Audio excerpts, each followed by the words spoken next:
A quick heads up. The following episode of Cultureful contains personal stories about teen pregnancy and labor, brief mentions of abortion, and an arrest involving family separation. If these are sensitive topics for you, please take care of yourself while listening. When I actually grew the balls to tell his parents, or more so have him tell his parents, when we finally told her, hey, she's pregnant. She looked at me. She was not happy, nor was his dad. They, in fact, gave me the money to get an abortion and was like, hey, we'll pay for it. Go do it. And I looked at them and I was like, no. And I gave them their money back and I just left. You're listening to Cultureful, where strangers become neighbors. If you want to understand the world through personal histories and get to know your human neighbor in their own words, come on in for story time and leave a better global citizen. I'm your host, Jess Lynn. This is the second part of a 3-part conversation with Maria. If you missed it, I recommend going back and listening to the first part of the conversation, where we got to know Maria as a kid. In part 2, we see how life deals her some major obstacles in high school, pregnancy, and trying to graduate as a teen mom. And we learn how growing up undocumented in the US with an undocumented mother shaped much of her life. In her story, we get to witness incredible strength, a support system banding together, a wise mantra for tough times, and the unshakable determination of a teenager. And remember, to protect her identity, this interview doesn't have our usual video version. Here's part 2 of my conversation with Maria. Let's get into the high school stuff. Okay. How would you describe yourself when you were entering high school? What was going on in your life and what were you up to? Freshman year, it was more so trying to figure out what the change of high school was bringing. I remember going into freshman year, I was very, very goal-orientated in the sense, okay, cool. I need to get it together. I have to actually get my grades together this year. I have to pass every class. So you were focused. I was focused, and I genuinely made it up until senior year. And I passed every single class minus econ. I failed economics my senior year, and then I had to retake it. But going into my high school year, I was very on. I have to pass all my classes. I have to pass all my classes because I was not going to retake any classes. I was not going to let myself downfall that bad. I initially wanted to join the track team. I just didn't want to do it my freshman year because of the fact that, again, this is me going into freshman year. This is me adjusting to a new schedule, adjusting to a new, just everything. So I didn't do it. I ended up missing out on my opportunity because I did end up getting pregnant before the first semester was over of my freshman year. Then I came back after Christmas break my freshman year, and I found out that I was pregnant. But once I had my daughter this summer after my freshman year, my mom then was like, hey, I know you like this school. I know you like the area. I know your boyfriend's over here, but realistically, I'm just making a very long commute from my job to our house. So we have to move closer to my job. And I was like, I was a kid. I had no choice. So then we ended up moving. That was in itself was again a whole nother transition. I was a new kid. I was by myself. I didn't like it. And I kept to myself. And I didn't really venture off. I made my friends, but I wasn't able to join any extracurricular activities or anything like that because at the end of the day, by that point, I already had my kid. I had to go home. I had to pick her up from her babysitter's house, and then I would have to go home, feed her something, try to do everything that I could within a 45-minute increment, because then my sister would come and then she would take us to work. Then I would go to work from about, I want to say 4 until it was really just until I finished doing whatever I needed to do at my job. What was the job? I worked cleaning buildings. So it was me, my mom, and my sister. We moved around from different buildings to different buildings, but at that time specifically, we all worked within the same building. We just had different floors. And the goal was just clean, take out the trash, dust, everything, vacuum, mop, clean the bathrooms, like things like that. So you were very driven and very focused on, like, you knew you wanted to do well in all your classes. And what were your influences at that time that made you so focused? Honestly, my sister, Your older sister? my older sister, Uh huh. because I had expressed to her that I was nervous and I was very intimidated by high school. And she was like, "You'll be fine. You'll do good." And she was like, "Is there anything you want to do?" And I was like, I want to join the track team." And she was like, "Okay, cool. Kind of just see how this first year goes. And then when How you get much to your old? second year in high school, then, we can talk about it. We can look into it, things like that." And I was like, "Okay." But she looked at me and Sorry, how much older is she? she's 2 years older than me. Okay. And sorry, then I interrupted. You said she looked at you and then, She looked at me. She was like, "Just get through this year. Uh, get through the transition of high school itself, and then, we can revisit it sophomore year." And she looked at me and was just like, "Your number one goal is you have to pass your classes. You have to be passing your classes at all times. Because at any point, if you do end up joining a sport or extracurricular activities, they look at your grades. And if you're messing up on your grades, not paying attention, not focusing, then they're not going to take you serious. And therefore, you're not going to get to enjoy the reason that you're joining this extracurricular activity. Like, you're not going to be able to do anything because you're failing a class." So she was mm-hmm. like, "You have to pass your classes at all times." And I'm, then she actually failed yeah. some of her classes. So she was stuck Mm. taking her current classes plus her old classes. And I could just see the stress. And I'm like, you know what? I don't really want that. But she was always like, okay, like learn from my experiences and I'm Yes. going to guide you. And being only 2 years older, when she's giving you all this advice, she's a junior. She's still a kid. She's still so young. But she's like watching out for you. Well, actually, she was a senior at the time. So when I was a freshman, she was a senior. Okay. Okay. This reminds me of like my brother. My brother is 4.5 years older, but because like, my parents didn't go to school in the US. And so like my brother went through the education system here, like as the first person in our family knowing all this stuff. So See, I that grew was up my with sister. exactly. So I grew up with so much like of him advising me on stuff. But now I'm thinking back, I'm just like, wow, but he was a kid trying to advise me. He was a But kid like, helping a kid. yeah, he was a kid helping a kid. But like, And I that's mean, literally how it was for us growing up, especially with my mom not knowing yeah. English or anything. As soon as my sister learned English, she literally like leaned on my sister for everything. So she was like, "Okay, your sister needs help with homework. Go help her. Yeah. Okay, the school is calling me for X reason. I need you to translate this. Okay, we need to go to school and register everybody for school." My sister would have to do the Right. documents. And then when I started learning how to actually write, then I would have to help her do all like the paperwork and everything. But it was a lot of my mom leaning on my sister so much Hmm. because she was the first one to learn English. She was the first one to go to school, things like that. And my sister was, "Hey, help me." She was the first go to person that we all went to for quite some time.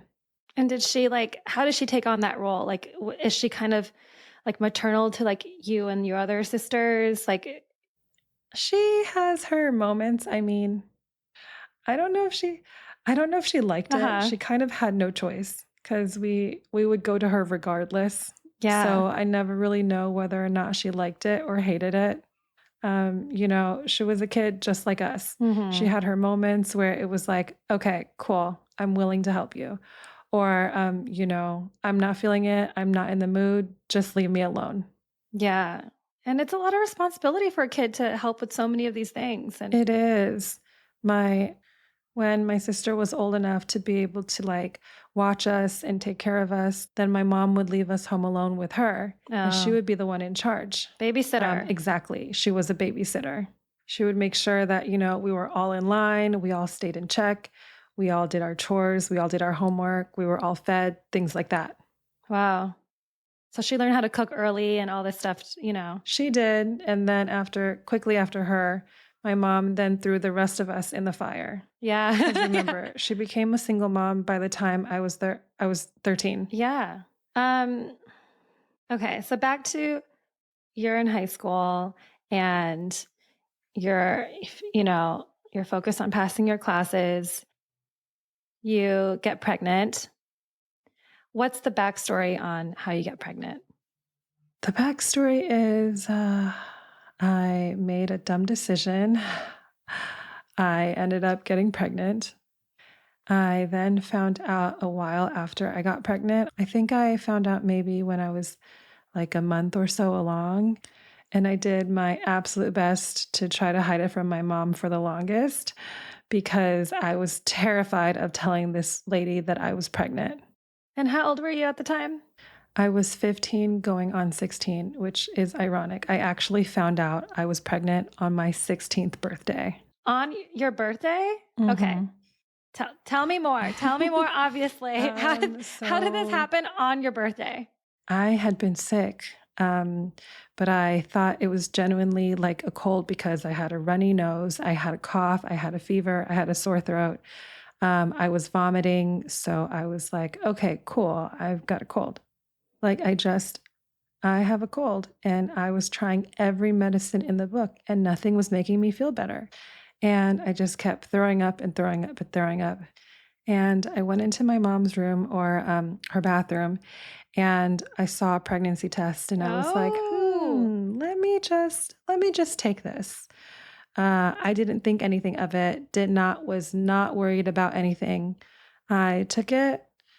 I put it back inside the cover because somebody else was waiting to use the bathroom. So I had to get out. oh And my I gosh. didn't want to throw it away and leave it in the trash because then someone else would have found it and Yeah, been because you have to like, read it. exactly. Not even just read it. Like, even after the fact that I read it, I can't just like leave the evidence there Right. because then they're going to see that somebody in the house is pregnant. Right. So it's just like, okay, who in the house is pregnant? So I ended up taking that pregnancy test. I snuck away, saw the results, saw that I was pregnant. I think I knew for about 2 or 3 weeks before my mom caught on. And there was this one night when I was just feeling really, really bad. I was throwing up. And she came into the bathroom. She was like, "Hey, I want you to take a test for me."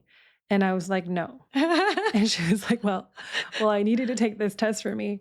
I was like, "No," because I already know the answer. She was like, "Do you want to share the answer with me? Do you want to tell me the answer?" I was like, "Not really." Um, and then I finished throwing up and I cleaned myself up. We went from the bathroom to the kitchen and we sat at the table. And I looked at her and I was like, "I'm pregnant." Mm. Um, and she was not the happiest. She did not take it well, as you know, any mom of a teenager would. And she didn't talk to me for quite some time. And then there was one day that I had mentioned that I was craving something. And she made it and was like, "Hey, so I made you this." And then we talked and we made up and we were just Mhm. talking. And she looked at me and she was like, "Do you really want to do this?" And I told her no. But I also don't see another choice or another way out of it. And she was like, "Well, Mhm. we can do X, Y, and Z." And I was like, "I understand that that is an option. I do appreciate you bringing that up, but I genuinely don't think I can do it." So she looked at me. She was like, "Do you want to keep it?" I said, "Yes." She was like, "Are you sure?" I said, "Yes." And then kind of just left it at that. And then she looked at me. She was like, "Does your boyfriend's parents know?" And I was like, "No." Did your boyfriend okay, for before I asked, like, did he know? Like, when did he know? But before that, like, Um, who before that, like who was he? Ironically, he is somebody that I met back in middle school, and he was a boy that lived across the street. So we consistently saw each other. We consistently ran in the same group growing up in the neighborhood. So that's how I met him. And we rode the same bus routes. We went to the same school. He lived across the street. And then him and I just started talking. Was he in And the same grade? yes, Okay. So you just started talking, and then you just like clicked. yeah, we clicked and then we started dating. And then we were together from seventh grade until my sophomore year. That's like 4 years. hmm Was it love? Um, Growing up and now knowing, like, I guess now that I'm married, now that I'm with my Mm-hmm. husband, like, I genuinely understand what love is. It was kid love. Okay. Let me rephrase my question. Were you in love with this guy? At the time, yes, I was very much in love, very much. I wanted to be with you. I didn't want anybody else. And then when we got pregnant, and I thought, okay, cool, this is what we wanted. It happened a little sooner than we wanted and in a different way than we wanted. But I thought it was, we were good. We were end game. And then I moved and everything changed. Like end game? You Yes, you thought that you were gonna be with him like the rest of your life, like get married, everything. yes. Oh wow. Okay. That gives me the chills. Whew. We had talked about it and we agreed on it, especially after I found out I was pregnant, because I had my own talk with him when I found out I was pregnant. I, from the moment I found out I was pregnant, I was like, I don't want to do this alone. I told him that if he doesn't want to be a dad, he doesn't want the responsibility of what's about to happen with me being pregnant, me having a kid, then this is his only opportunity to get out. This is his opening. Oh. You don't have to do anything. You don't have to deal with me. We can literally just break up right here, right now, and I can just raise the kid by myself. Like, I was very determined on the fact that I was going to keep her. I was going to do what I could to, give her a life. So I did talk to him and I did tell him, like, okay, this is your moment. You can either be in, you can be out. He said he wanted to be in. So we stayed together. And like I said, we were good for the first year of her life. And then I moved and it became so much different. Like we started to grow up, we started to drift apart. He liked to do his thing, and I had her majority of the time. So I was very limited on what I could do in the sense of like going out, hanging out with friends. But since he didn't have her and he lived with his mom, he was able to go out, Hmm. he was able to have friends, have fun. And I want to say that's when he realized, hey, I don't want the responsibility of being a dad. Prior to that, I I thought it was endgame. We talked about having her, building a family, getting married, moving out, being together, like things like that.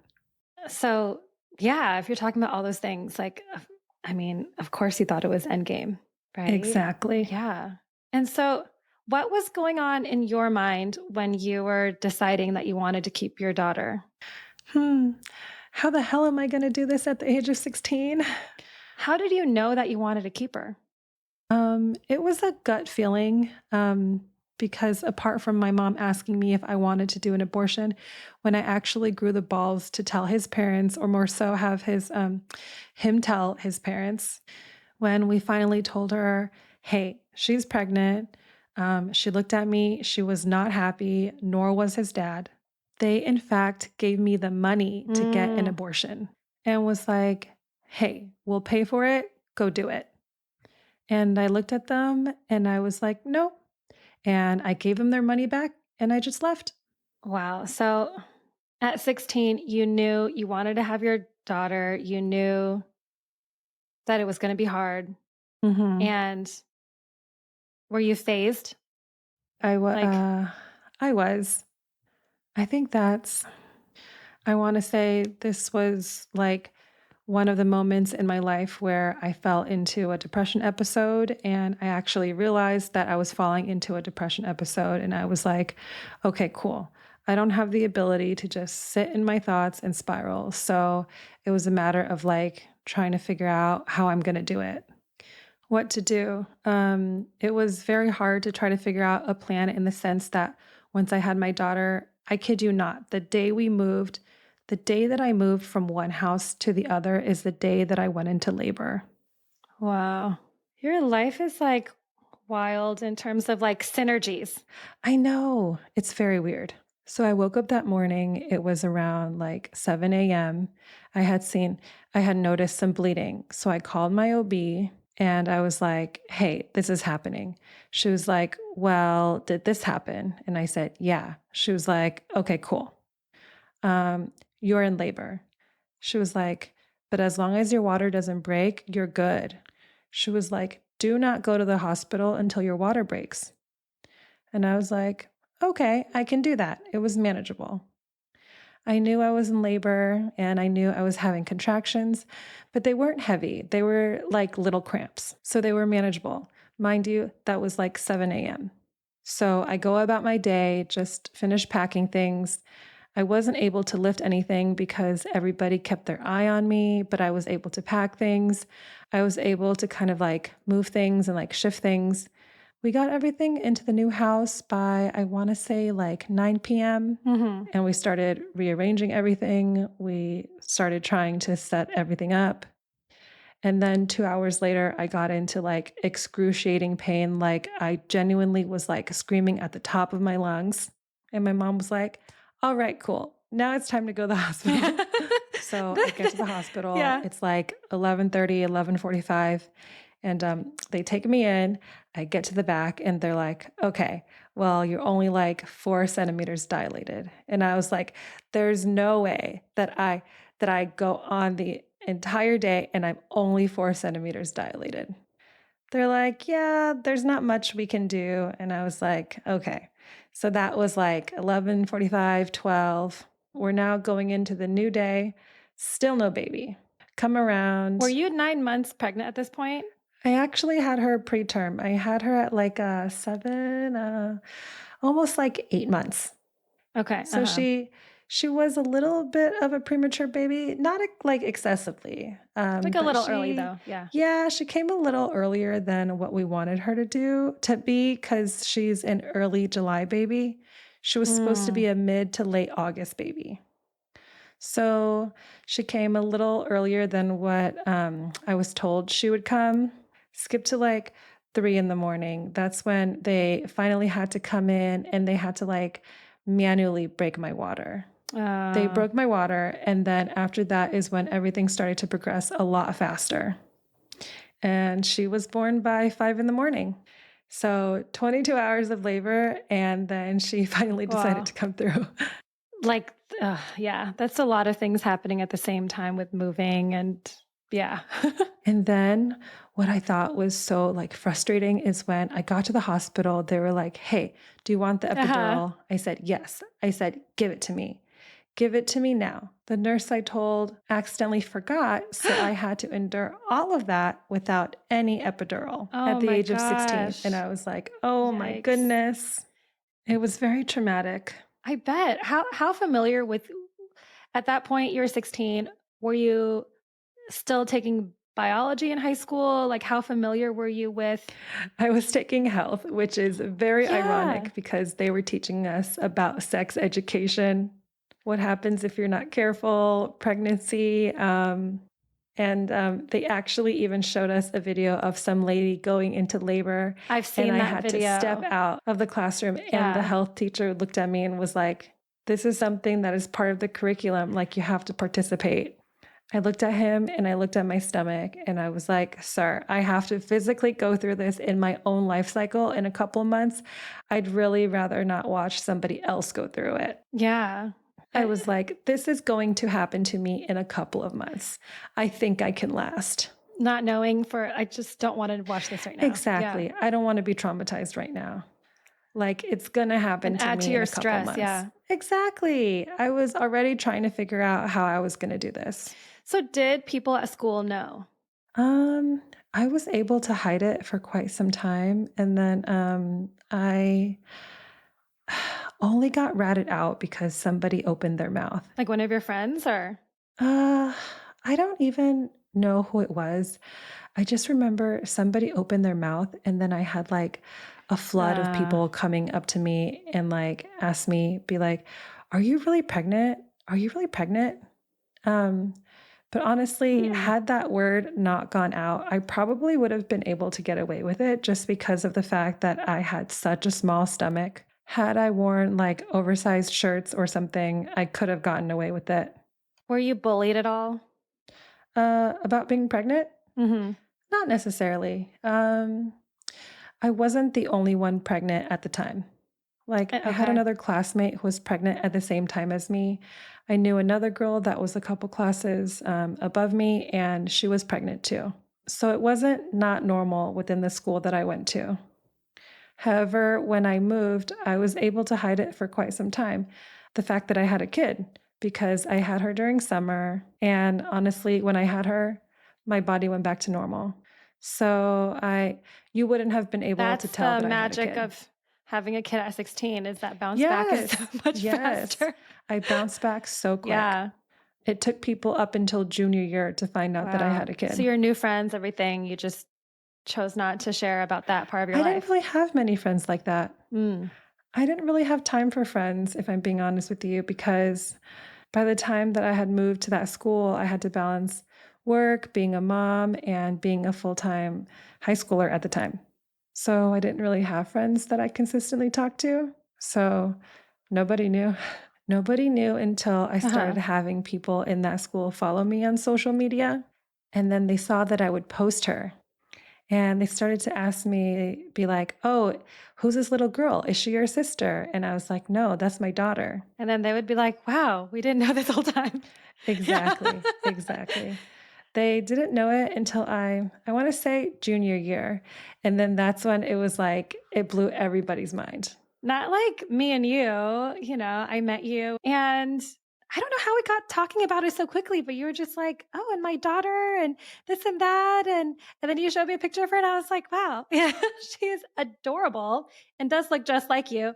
And so that's a Not very many people believe me when I yeah. say I have an 11-year-old, and it's like, I do have an Yeah. 11-year-old, I will show Exactly. you. I Okay. have living proof that I have one. Yeah, that's right. That's probably what happened because you're like, "I have an 11-year-old," and I'm like, "What?" And then you show me a picture. Yeah, Yeah. not a lot of people believe me when I say I have an 11-year-old. I'll say I have a 2-year-old, and it's Yeah. like, "Okay, cool. That's believable that you have a 2-year-old." But I bring up the 11-year-old, and they look me up and down. They're like, "Hmm, I Yeah. don't think so." And I'm like, "Hmm, why would I lie about that?" Exactly.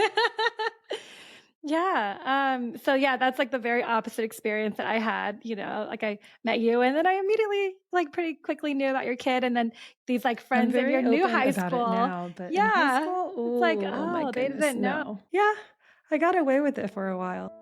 After the break, Maria shares about juggling high school and motherhood and how her mom got arrested. Hey neighbors, it's Jess. I want to share a review recently that made my whole week. Rambo May rated us 5 stars on Apple Podcasts and wrote this beautiful review. Quote, I love how this podcast gives insight into individuals just living their everyday life.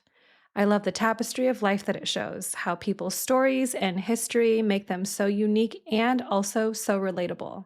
Highly recommend. End quote. Rambo May, thank you.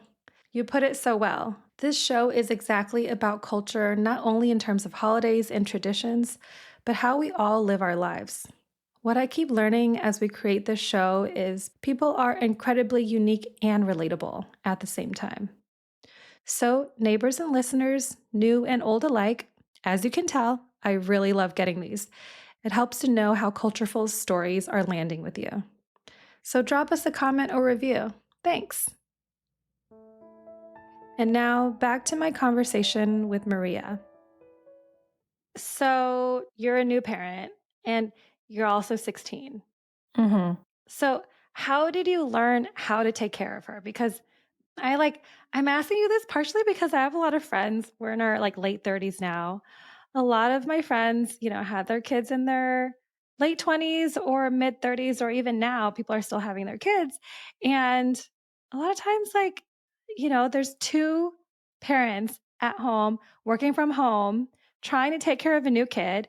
And it's a lot, even with like two parents there and people in their grown 30s have like their hands full. How did you do it as a 16-year-old? And like, what kind of support did you have? And yeah, how did you learn all these parenting skills? Um, a lot of it was through my mom, just me not knowing what's going on, what I'm doing. So I did go lean on my mom for a lot of it. And then other things you kind of just you get to know as you grow up. You get to know because you're even them being 30, you're growing with your kids. That first initial kid, you don't know what you're doing. They don't know what you're doing. It's like a whole nother It's skill like set. it's a growing experience, Yeah. and it's kind of like a growing in the experience type of Mm. thing. Like you're learning as you're going. For me, my biggest support was my mom and my sisters. I would not have been able to do the majority of what I was able to do had it not been for them, because my mom was actually the one that helped me find my babysitter at the time, because it was this lady that she used to work for or used to work with. She stopped working because she just didn't want to work. So my mom was like, "Hey, do you mind taking care of my granddaughter? We're going to pay you X amount every week." And that's just kind of how that went. So I had her. I initially had my sister watch her, and then my sister ended up working. So then I had to get my mom's friend to watch her. And then in the afternoons, when I would go to work in the afternoons, my little sister would watch her. Hmm. But they were like 13. Exactly. Because How I was how 16 and the responsible next one were was how 14. good of babysitters were your younger sisters? Um, I want to say well enough to keep the child alive and clean. Yeah. Um, it wasn't super hard. Uh, My daughter was not a very active, she wasn't too active as a baby. okay. She was obviously very active because she was a baby. She had a lot of energy, but in the sense of like her personality, she was very calm. She was very chill. Uh-huh. As an infant, this girl would sleep. Oh, nice. I kid you not, this girl would sleep from the moment she was born till now. If you don't touch her, she can sleep for hours on end. Ah, But yeah, when she was very, very young, like I'm talking about like a newborn infant, I was genuinely concerned because she would not wake uh-huh. up. And when they're infants, they're supposed to eat every 2 hours on end. Um, she would not wake up. She would just sleep and sleep and sleep. And I would literally have to get her butt naked and like put a very cold wipe on her butt to wake her up and make her angry Oh, so that she could eat because she had to eat. yeah. If it were up to me, I'd let her sleep. But her pediatrician was very on to me Oh. about creating a good sleep schedule and eating schedule and things like that. So he was like, "You have to wake her up. You Aw. have to force her to wake up. You have to make sure that she eats." And she was not happy with me, Yeah. but she woke up, she would eat. And then as she grew up, she was also very independent because as soon as she Mhm. was able to walk, that girl walked everywhere. As soon as she was able to hold her stuff, she held her stuff everywhere. As soon as she was able to talk, she said what she needed, how she felt, what she wanted. She's very direct about what she wants as well. And she's very sneaky. She knows that if she can't get it with one person, she'll go to another person and she'll just go down the line to see who gives her what she wants. And I was talking to my little sister about this not too long ago. She says she never really viewed my daughter as a niece. She always viewed her as a little sister Huh. because we all pretty much grew up together. Does your older sister think of her as a She will niece? say my daughter is her daughter. When I had my daughter, my older sister was the one who watched her for the first year of her life. She was pretty much mom number two. Because she had already She had graduated. already graduated. She worked an overnight job, so she was able to help me watch her in the mornings. Mhm. And then she would take me to our afternoon job, and then she'd go to her overnight job. But for the first year of my daughter's life, my older sister was like the main one in charge of her. And so She pretty much views her as her other daughter, as her daughter. Like, that is her Wow. child. That is her baby. She was the first grandchild of the family. She was the first granddaughter of the family. Like, this girl was spoiled. So growing up, she was my sister's daughter, but she was my younger sister's sister, because they will, till this day, they still bicker like little sisters. Really? They will literally bicker with each other. And then my daughter will look at me and be like, Mom, your sister's bothering me. And I'm like, okay, well then stop bothering your aunt. She's like, I can't, I like it too much. And I'm like, okay, don't complain to me. She gets to play little sister and bug her aunties. She's very good at dishing out anything, but whenever she gets it, she's not very good at reciprocating it. Oh my goodness. She's not good at handling any. No, she's not good at handling it. That's funny. And then she'll call me in for reinforcements. And I'm like, you can't call me in for reinforcements when you started it. Yeah, that's so cute. So back to you as a student in your second high school. Did you end up graduating? Yes, I graduated with my class. Odds were against me, obviously, because I did mention of the fact that I did fail that one class and I wasn't able to graduate without that class. But I made an agreement with my counselor. She looked at me and she's like, if you can retake this entire semester of this class in 4 days and pass, then you can graduate. In 4 days? 4 days to take a whole semester. Mm-hmm. Wow. She was like, if you can do it, then you can walk across the stage with everybody else, get your diploma and graduate. If you can't, then you're going to be held back and you're not going to be able to graduate till December. Because I graduated in May, I was like, there is no way that's happening. It was very, very, very hard. 10 out of 10, do not recommend. I stayed up countless hours in the night on my computer because I was able to take it online classes. So that way I was able to do it at home. I stayed up all night, all day, everything. And I just worked on that computer consistently. And I don't even know how I did it, but I did it. I ended up passing with like a very mid-high C. And I was like, you know what? I don't even care. That's a pass. That's a pass. It's a pass. It's a pass that gets me through the door. And then I graduated and I had my diploma.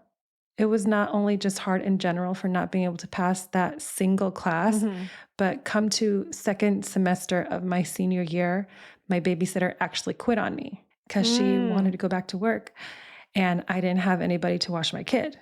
So I had to go to my counselor plus the assistant principal plus the principal and be like, hey, so this is my situation. I literally have 5 months left in high school and then I'm good. I'm done. I want to get out of here. The only issue is I don't have a babysitter. So they were like, okay, well, you missed the sign-up period for online classes, but we can extend it. The only issue is that you have to pay X amount for each class plus the late fees plus like taxes or whatever. And I looked at them and I was like, honestly, I don't have that money. Right. I can't pay for this. I had this one teacher. I don't remember what she was initially like there for, but she was I guess you would call my study hall period. And so I would just go to her class to catch up on any missing assignments that I had, and things like that. And then ironically, the football coach was actually an assistant in that class because I wasn't the only one in the class. It was like an actual class of like 11, 12 students. So they would split up half the class with each other so that way they could help us out. I actually had them to, plus my guidance counselor, kind of like on my side fighting for me and be like, hey, like she's right there. Just like, help us out, help us out. And I actually ended up finding out that one of them paid for the majority of my classes. Wow. For me to be able to take the online classes. So it was very weird how my schedule worked. But the way that we set it up is that I took 3 classes online. I took 2 classes in person at school, but I only went to school once a week. And I would have my little sister miss that one day. So that way she could stay home and watch my daughter. So I could go into school and I could take all my tests, my quizzes and exams in front of my teachers rather than taking them at home. And then plus take any work that I had from home, do it. Then I'd send it back with her. It was very complicated, very stressful, but in the end, we did it. And I walked across the stage and I graduated and I got my diploma. Wow. Your daughter's childcare, you're graduating high school. Wow. It just seems like all of that, it seems like all of that was such a team effort from your It whole was, it family. was a very big team effort. Wow. That's why I said I could not have done any of the things that I did had it not been for my sisters and my mom.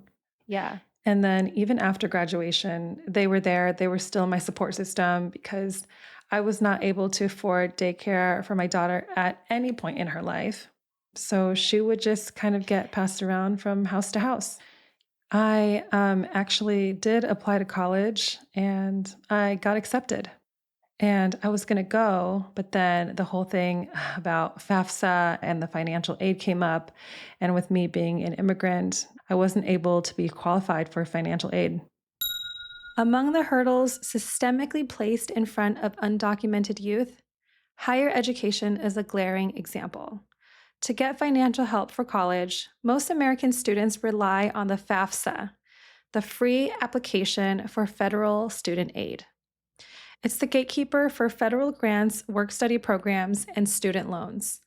But because of a strict 1996 federal law called the Personal Responsibility and Work Opportunity Reconciliation Act, youth who grew up in the U.S. without legal status were completely barred from receiving this aid. These youth are frequently called dreamers, after the proposed federal DREAM Act, a piece of legislation that aimed to provide a direct pathway to legal residency and citizenship for immigrant youth who grew up in America. While a temporary program called DACA, Deferred Action for Childhood Arrivals, was introduced in 2012 to offer work permits and protection from deportation to some eligible youth, it still didn't grant access to federal financial aid. While federal law didn't block an undocumented student from physically sitting in a college classroom, the system essentially locked the door to higher education by denying aid and often forcing them to pay unaffordable out-of-state tuition rates. So therefore, I did not get it. So I was not able to go to school. So it kind of sucked because Yeah. I applied and I got the acceptance letter that I got Hmm. in only for me to not be able to go. Ugh. What were you wanting to study? I actually wanted to go to a healthcare program at a local school. When you found out that you couldn't go, like what was your backup plan? Uh, I honestly didn't have one. It was very, it was very disappointing because I, I remember getting the acceptance letter. I remember doing all the documents that I needed to be able to qualify for financial aid. And I did it within that same week. I went to the school and then I called my mom when I got the denial for the financial aid. And I was like, hey, so I can't do it. Tuition is $14,000. They want an upper payment. She looked at me and she was like, we don't, we don't have that. And I was like, okay, cool. Well, that's off the table. Kind of just, or just kind of knew that I had to work. I was like, okay, school doesn't pan out. So my only other option is to go to work. Was was that a surprise that you couldn't get the FAFSA? Um, yes and no. I remember it was a long shot going for it because of my immigration status, but I wanted to try anyways. I felt like there was no harm in trying. Yeah. We talked about how when you crossed, your mom used your cousin's passport for you. Yes, And then after that, you were undocumented. I was undocumented up until a few years ago. And so, not getting the financial aid for college, how did not having papers affect you while you were growing up? Yeah, we have a little bit of like your story growing up, and then just like along the way, this layer of not having papers, like along the way, where does that kind of show up? So honestly, growing up,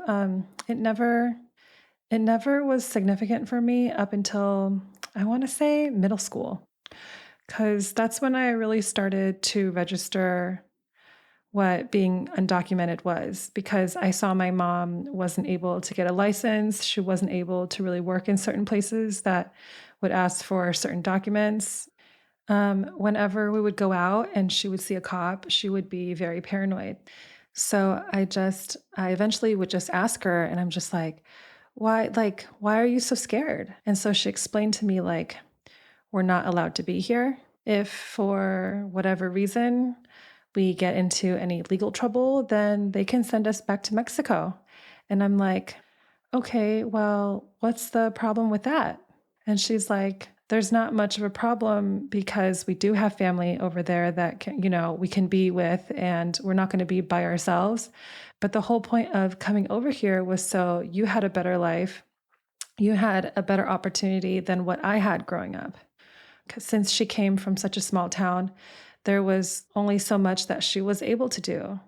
And then she also got pregnant at a young age. So again, it limited her to what she was able to do. So she just kept reminding me how she wanted a better life for us and my sisters, and how she was limited on what she can do. The end game was to make sure that we did not have any eyes on us. We had to make sure we were very, very quiet about anything that we did. We were very under the radar. She didn't drive recklessly or speed or get pulled over, things like that. There was actually this one time where we were stuck in a roadblock and they were stopping every car. They were checking the licenses for every car. And then I remember vividly because it was me, my mom, my sisters, my grandma. We were next. And for, I don't even know what reason, but I'm very thankful. The cop literally looked at my mom and was like, "You're good. You can go. You can go." Wow. And he just let us go. We were supposed to get stopped. My mom was supposed to get asked, "Hey, where's your license?" And at the time, she didn't have one. And so we're all like super scared, super nervous, because in that car, it was my mom, my grandma, myself, and my older sister that were immigrants. My younger sister, we weren't necessarily too worried about her, but the rest of us, we were pretty much freaking out. And thank God, he let us go. He didn't stop us, didn't ask us for anything. He literally passed my mom, was like, "All right, you can go." Wow. And then there was actually another time that she actually got stopped in a roadblock, and then she got arrested. How old were you at that time? At that time, I was a teenager, and we were spending the night at my cousin's house, myself and my sisters, and my mom was coming home from work, and she was coming home really, really late, and she got stuck in a roadblock, and she got stuck in a one-lane street, so there was no way for her to turn around. There was nowhere for her to go to turn around. And if she did turn around, then it was going to look sketchy. Yeah. So she just had to run through it, and she had to go. And the cop came up to her car and was like, "Hey, where's your license?" She was like, "I don't have it." And he was like, "Okay, cool. Step out of the vehicle." And he arrested my mom. And she was in the car alone. Mm-hmm. And so then what happened? She had to she called my uncles. My uncle called my other uncle. And then I just remember all the adults getting together at my grandma's house in the kitchen, and they were just trying to figure out how to get her out. How did they get her out? I don't know the logistics Just of bail it. and- I think they were able to bail her out before immigration got to her. For an undocumented person, an everyday task like driving to work or the grocery store carries a constant hidden risk. Because undocumented immigrants cannot get a driver's license in most states, being pulled over isn't just a simple traffic ticket. It's a criminal misdemeanor that can lead to immediate arrest. Under normal circumstances, a person arrested for a minor traffic violation could post bail and be released in a matter of hours. But for an undocumented individual, paying bail often doesn't mean going home. Instead, local jails can notify federal authorities. triggering an ICE detainer, an immigration hold, requesting that the jail keep the person locked up for an extra 48 hours so federal agents can pick them up for deportation. Because this process was notoriously inconsistent back in the early 2000s, the outcome often felt entirely unpredictable. Before fingerprint databases became fully automated and linked to immigration systems later in the decade, some people were funneled straight into federal detention, while others were suddenly released simply because federal agents didn't show up in time or local jails chose not to hold them. For countless families, a routine traffic stop was a terrifying black box where a loved one might miraculously come home or disappear into the immigration system overnight. Wow, that sounds really scary. Intense. Yeah, because then you're like worried about separation, worried about all this stuff, and your kids are still kids. Wow. Besides those, were there other times that the undocumented status show up in your life? What about when your daughter, when you needed prenatal care and When I needed prenatal care, it was interesting just because my immigration status didn't have too much to say in that. It was more so just the fact that, well, actually, it did. It did. It did have a say in that because I was an immigrant, I did not qualify for any health insurance growing up as a kid. when most Americans get sick, they rely on health insurance, usually tied to a job or provided through public programs like Medicaid and the Children's Health Insurance Program. But under the same 1996 federal law, youth without legal status were completely banned from enrolling in any federally funded healthcare program. They can't buy insurance on the Affordable Care Act marketplaces, and they don't qualify for standard Medicaid. For millions of dreamers growing up, routine checkups, dental visits, and preventative care simply didn't exist. While federal law mandates that emergency rooms must stabilize anyone in a life or death situation, the system leaves no room for keeping people healthy. By shutting the door on basic medical coverage, the system essentially forces an entire generation of immigrant youth to live just one minor illness or injury away from financial and physical catastrophe. So I rarely went to the doctor, rarely went to the emergency room unless I desperately needed it. I didn't go to the dentist very much. So with my daughter, it was just very hard because throughout all of my prenatal care, I had to pay out of pocket. Wow. And at the time, I wasn't working, so my mom had to pay for it, actually. Which is blowing my mind because, medical care here, Expensive. it's crazy. Yeah, it's crazy expensive without insurance. And she was already supporting the whole family. She was already a single mom, plus now supporting my child. How did she do it mentally? She missed out a lot on us growing up because when I was still in middle school and we moved back into my grandma's house is when she went into working 2 jobs. So she was never home. So from there on, honestly, up until my younger sister graduated high school, she was working 2 jobs. So she was never around. She was never home. She had a morning job and an evening job. And so she missed a lot. We just kind of had to fend for ourselves and kind of just lean on each other for help and things like that because my mom was just busy working and doing her best to be able to make any type of money to get us by. So my mom would always, whenever I got into a tough spot in my life, or even when she gets into her own little tough spots, or my sisters do, she would always say, respirando y caminando, mijita. And it's basically just take a deep breath, but keep it pushing. And she would always tell me, she was like, I understand that you feel whatever you're feeling in this moment.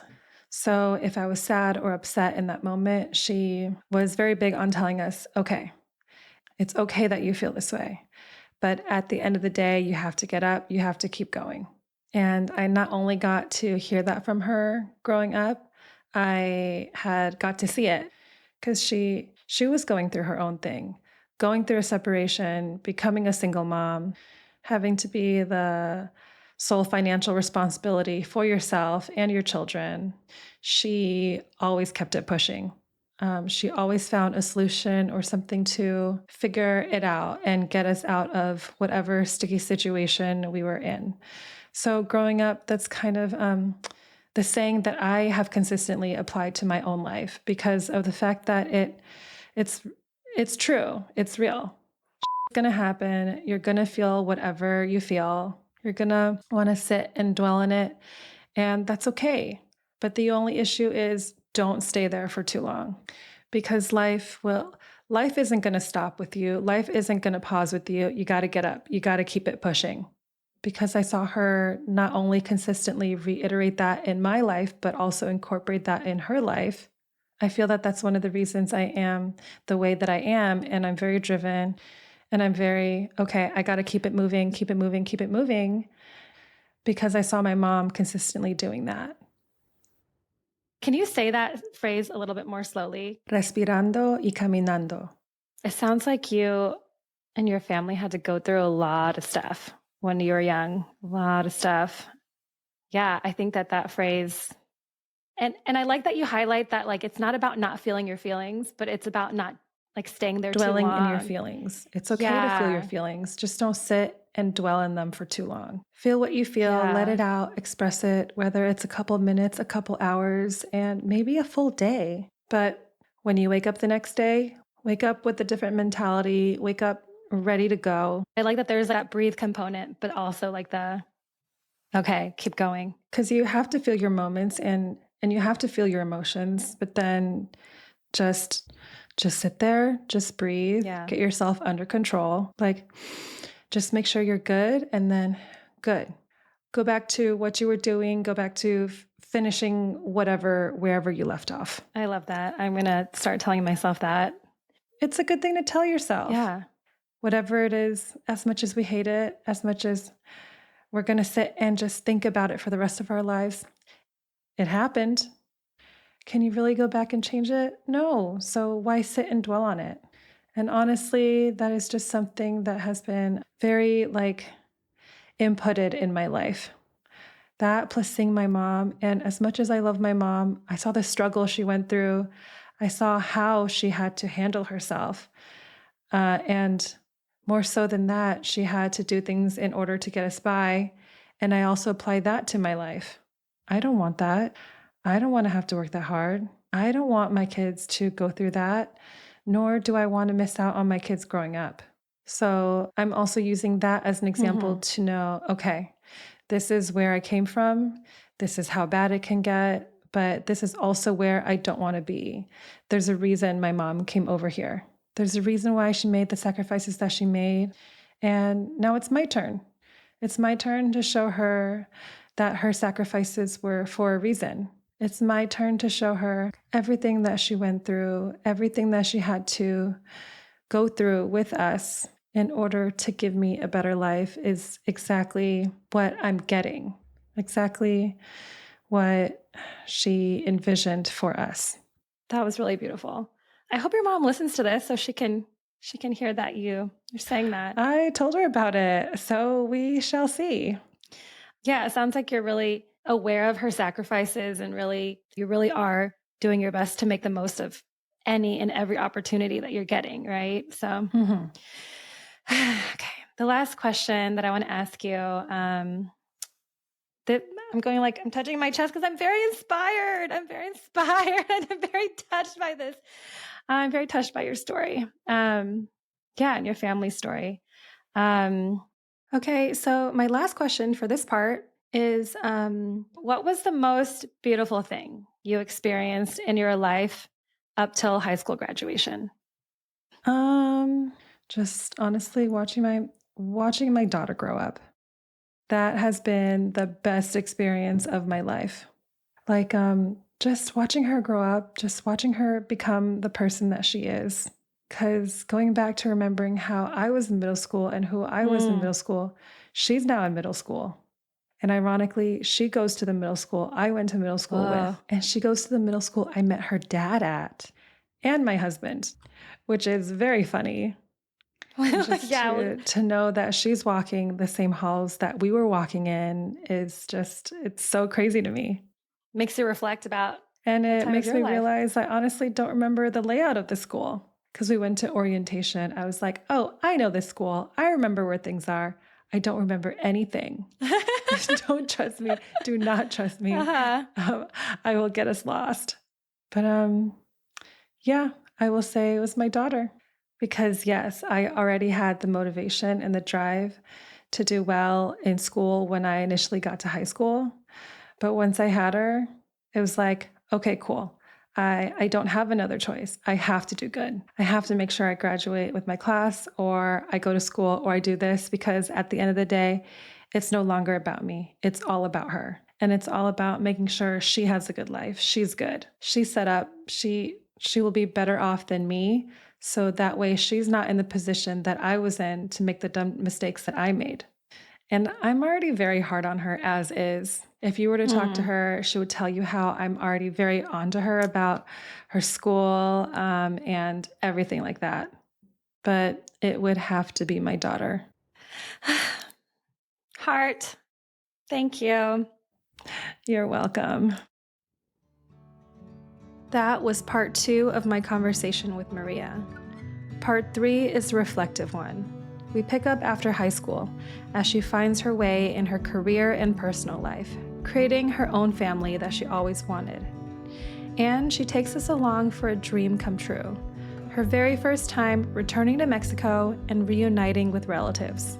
The next episode will be the last episode of Season 3. Cultureful will return later in the summer for Season 4. Follow or subscribe so you don't miss the finale, bonus content, and any updates that we drop. This episode was produced and edited by me, with executive production support from Ruben Nana Ruben. Thank you for listening. I'm Jess Lynn. Take care of yourself and your neighbors, and I'll see you soon.